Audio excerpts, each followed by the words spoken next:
یہ بیان کیجیے کہ ایک دفعہ میں نے آپ کی زبانی ہی سنا تھا، آپ یہ ہمیشہ فرماتے ہیں کہ نوجوانوں کو خاص طور پہ یہ جو ٹین ایج کا دور ہوتا ہے، اب سمجھیں کوئی 15 سال سے لے کر کوئی 21-22 سال تک، آپ فرماتے ہیں کہ بھئی اس میں یہ بڑی حساس عمر ہوتی ہے، اس کے اندر چٹکنے کے بڑے امکانات ہوتے ہیں بندوں کے، تو کوئی نہ کوئی اشتغال ضرور ہونا چاہیے جوانی میں، یا وہ کھیل کی طرف ہو یا وہ کوئی ایسا آرٹ ہے، موسیقی ہے، شاعری ہے، یہ پھر چینلائز کرتی ہے اس کے ایموشنز کو، اس کے جذبات کو۔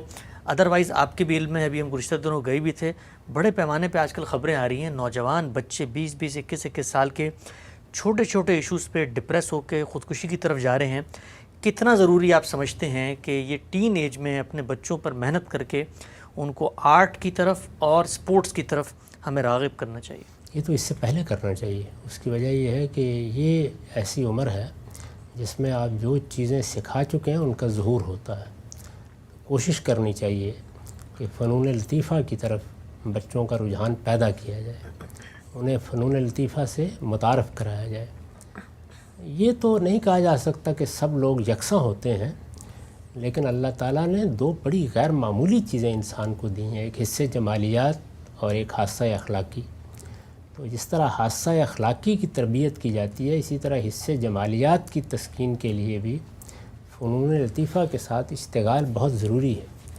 اس میں پھر لوگوں کے الگ الگ رجحانات ہوتے ہیں، کسی کا مصوری کی طرف ہو جائے گا، کسی کا شاعری کی طرف ہو جائے گا، کسی کا غنا کی طرف ہو جائے گا۔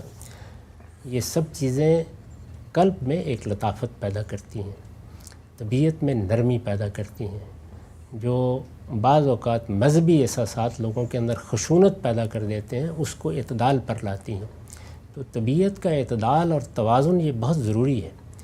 میرے نزدیک تو فنون لطیفہ کو تعلیم کا بھی لازمی حصہ بننا چاہیے، اور بچوں کو بھی اس جانب رغبت دلانی چاہیے۔ اسی میں ظاہر ہے کھیل بھی شامل ہے۔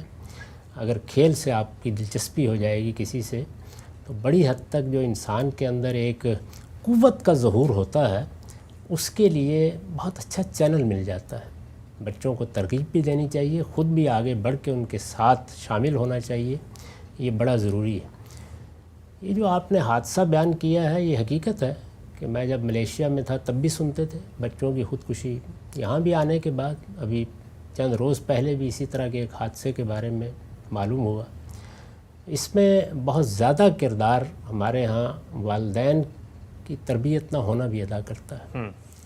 یعنی وہ ظاہر ہے کہ معاشرے کے اندر جو تغیرات آ گئے ہیں، جس طرح کا ایکسپوجر بچوں کو مل گیا ہے، جیسے ایک تہذیبی یا سیاسی غلبہ بعض اوقات چیزوں کو ایک راستے پر ڈال دیتا ہے، اس سے محرومی ہو گئی ہے۔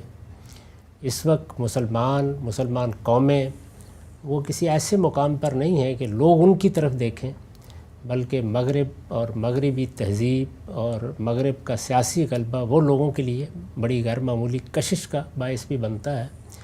تو یہ ساری چیزیں مل کر یہ ٹین ایج میں جس کو آپ نے تعبیر کیا ہے، اس میں بچوں کے اندر بڑی کشمکش پیدا کرتی ہیں۔ اس میں والدین کے لیے بہت صبر کے ساتھ نتائج کا انتظار کرنے کی تربیت کرنی چاہیے۔ وہ اگر ایسا نہیں کریں گے اور یہ کوشش کریں گے کہ جس سانچے میں وہ بچوں کو بچپن میں ڈھال رہے تھے، بچپن میں تو ڈھالتے ہی ہیں والدین، اب بھی اسی سانچے میں وہ بند رہیں، تو یہ انسانی فطرت کے خلاف ہے۔ اس میں آپ کو آزادی دینی پڑتی ہے، اور کچھ دیر کے لیے بعض نتائج کو بھی صبر کے ساتھ برداشت کرنا پڑتا ہے۔ اگر اس زمانے میں بہت زیادہ روک ٹوک نہ کی جائے، پیچھا نہ کیا جائے، ان کو بعض چیزیں منوانے کی صحیح نہ کی جائے، اس کو گھر میں ایک نفسیاتی ترغیب کا ذریعہ نہ بنا لیا جائے، ان کو ذہنی دباؤ میں رکھ کر کچھ چیزوں پر آمادہ نہ کیا جائے، اور آزادی کے ساتھ ان سے محبت کی جائے، ان کی اچھی ایکٹیویٹیز میں والدین شریک ہوں، تو میں آپ سے عرض کرتا ہوں کہ ایسا بھی ہوگا کہ بعض بچے انحراف نہیں کریں گے، لیکن اگر کریں گے بھی تو آخری درجے کے انحراف کے بعد بھی یہ محبت کا رشتہ ان کو کھینچ لائے گا۔ اس میں عام طور پر والدین جس طرح کا رویہ ہمارے ہاں اختیار کرتے ہیں، اس کے بڑے برے نتائج نکلتے ہیں۔ یعنی یا بچوں میں ایک منافقانہ طرز عمل پیدا ہو جاتا ہے، ان کا کوئی ابلاغ کا رشتہ والدین کے ساتھ نہیں ہوتا، اور یا پھر اس طرح کے حادثے ہو جاتے ہیں۔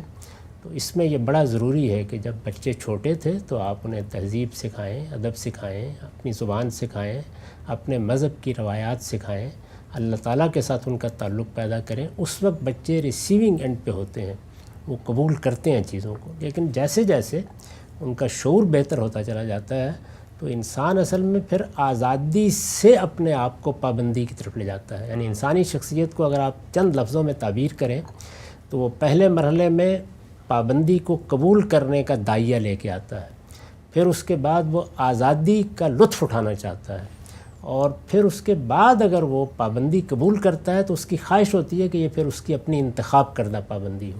تو ان تینوں مراحل کا لحاظ کرنا چاہیے جو ہم عام طور پر نہیں کرتے. ٹھیک ہے, ایک نقطہ آخری ہم سے پوچھنا چاہتا ہوں. ہمارے ہاں بالخصوص ہندوستان پاکستان کا جو ماحول ہے, یہ والدین بچوں پر, اور پہلے شاید آپ کو آپ کی عمر میں یا جو آپ کی جنریشن تھی ان کو محسوس نہ ہوتا ہو, اب جو ہے وہ شادی کے لیے جو ایک جس کو آپ کہتے ہیں مینٹل ٹارچر کا سلسلہ شروع ہو جاتا ہے. وہ روز کھانا کھا رہا ہے, بھائی شادی نہیں کر رہا, پانی پی رہا ہے, شادی نہیں کر رہا, گاڑی میں جا رہے ہیں, اور پھر سب کے سامنے بھی لوگ بھی اس کو, تو اس کے بھی آپ کو لگتا ہے کہ وہ کافی منفی نتائج نکلے ہیں؟ تینوں چیزوں کے, یعنی اس وقت جو تعلیمی نظام بن گیا ہے بدقسمتی سے, اس میں یونیورسٹی کی سطح پر غیر معمولی اسٹریس ہوتا ہے. والدین بھی اس میں اپنا حصہ ڈالتے ہیں, یعنی اپنے سامنے کچھ اہداف رکھ لیتے ہیں اور اس کے بعد روز ایک نفسیاتی اذیت سے گزارتے ہیں کہ یہ تمہیں حاصل کرنے ہیں. اللہ تعالیٰ انسانوں کو ایک طرح سے پیدا نہیں کرتا, یعنی وہ تو بہت بڑی تعداد میں ہنرمند لوگ پیدا کرتا ہے. بہت تھوڑے لوگ ہوتے ہیں جن کا علمی ذوق ہوتا ہے یا وہ چیزوں کے ساتھ علمی تعلق یا اشتغال پیدا کرنے کا داعیہ لے کے آتے ہیں.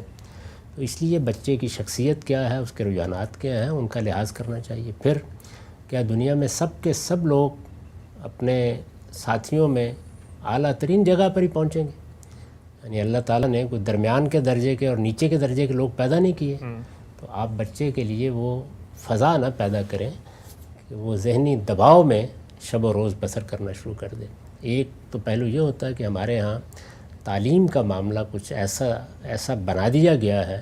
میں نے دیکھا کہ بہت سی جگہوں کے اوپر یونیورسٹیوں میں طلباء تنہائی سے تنگ آ کر, اسے اسٹریس سے تنگ آ کر, امتحانات پے در پے امتحانات اور تیاریوں سے خودکشی کر لیتے ہیں.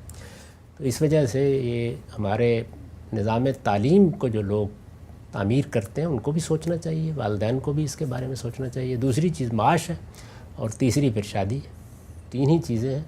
ان سب کے معاملے میں ایسے رویے نہیں اختیار کرنے چاہیے کہ جو بچوں کے لیے اتنے زیادہ ذہنی دباؤ کا باعث بن جائیں کہ یا وہ اپنی شخصیت کو برباد کر بیٹھیں یا اس طرح کا اقدام کر ڈالیں.